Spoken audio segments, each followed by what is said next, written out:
Hey everybody, welcome to A Boy Named Jared. Yesterday was my 6 months since my top surgery, so I wanted to show you guys the results and then talk through the things that helped me get through those first 2 weeks after surgery.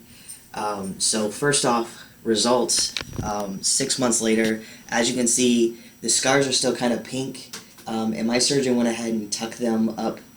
Since I lift weights and stuff, my pecs will start to build out and be muscled.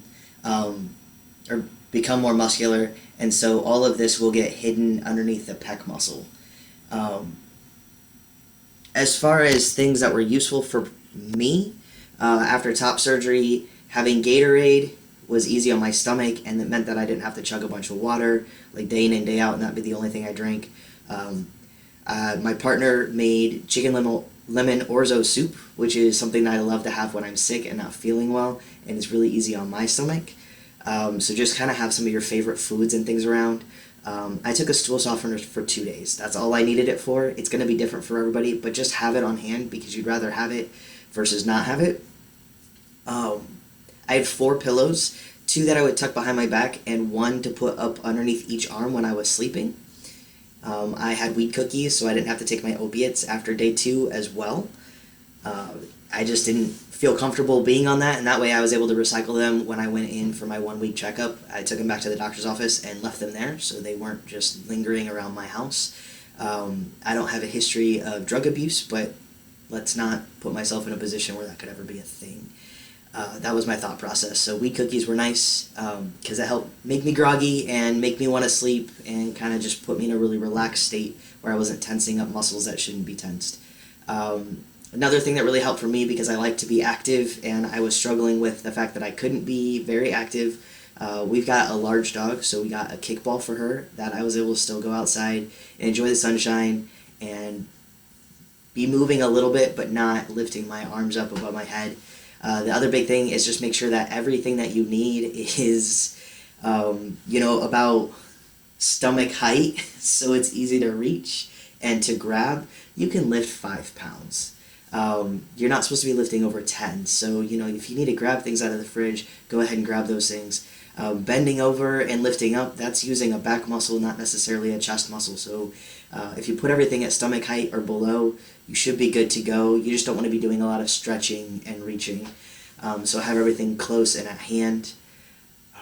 Trying to think of other things. As far as scar treatment, I tried the silicone strips. They're expensive. They do not re-stick as long as they are supposed to re-stick, even if you clean them off and stuff. I tried cheap ones. I tried the expensive ones. I didn't have a good result or see any kind of changes. The scar gel, it was kind of the same thing. At the end of the day, what you're really trying to do is keep those scars moisturized and making sure that you're massaging them to start breaking up that scar tissue as soon as you possibly can. So my doctor, my regular physician, when I was talking to him, he actually said that his dad was a plastic surgeon. And what his dad always told people to do back in the day was Vaseline and then maybe cover it with a Band-Aid. But Vaseline is going to keep everything very moisturized.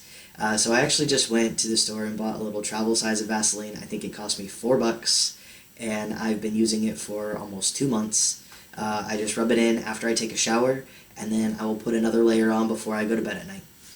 And it's that simple, and it's keeping everything moisturized, and it forces me to actually go through that massage routine that you should be doing with any kind of scar tissue, which the silicone strips, I wasn't doing that. So all I was doing is keeping everything moisturized with a strip, but I wasn't actually, slowly massaging and breaking down some of that scar tissue that's built up. My scars used to be bright red, and now they are a brighter shade of pink, but they are starting to fade. It is going to take time, and it takes a different amount of time for everybody else. So the biggest thing, like I said, with scar tissue that's been recommended to me is keep it moisturized and make sure that you're massaging it as much as you can without harming yourself, of course.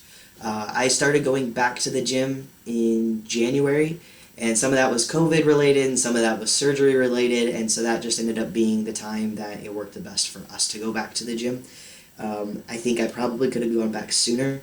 The biggest thing when you go back to the gym, of course, is you haven't been working out for a while, your body has gone through a traumatic event. So take it easy, cut back to about 50% of what you were doing before, and allow yourself to slowly build back up into what is comfortable and what feels challenging. So you might not stay at 50% for more than a day, but at least start there and work your way back versus starting out into what could potentially end up being too heavy and then having to back off after you've already hurt yourself. So those are my tips and tricks. It wasn't a whole heck of a lot of things that I needed, and I bounced back pretty quickly. I was chomping at the bit to go back to work on day 3 because I work from home and I sit at a desk.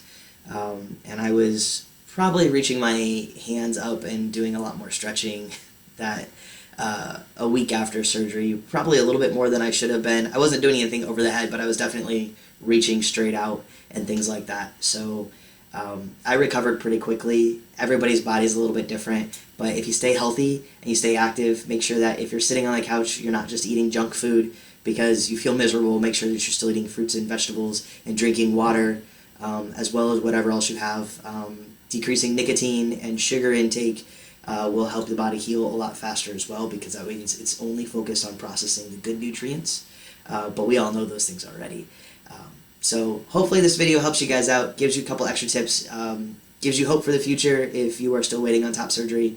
And if you have any comments, questions, anything else I can help with, go ahead and leave them in the comments below, and go ahead and check out some of my other videos. I'm going to work on dividing up some of the longer ones and kind of making them a little bit shorter. I would like to stay around the 5-7 minute range in the future for everybody. But thanks for joining in. Go ahead and hit the subscribe button and share this information with anybody else that you know needs it.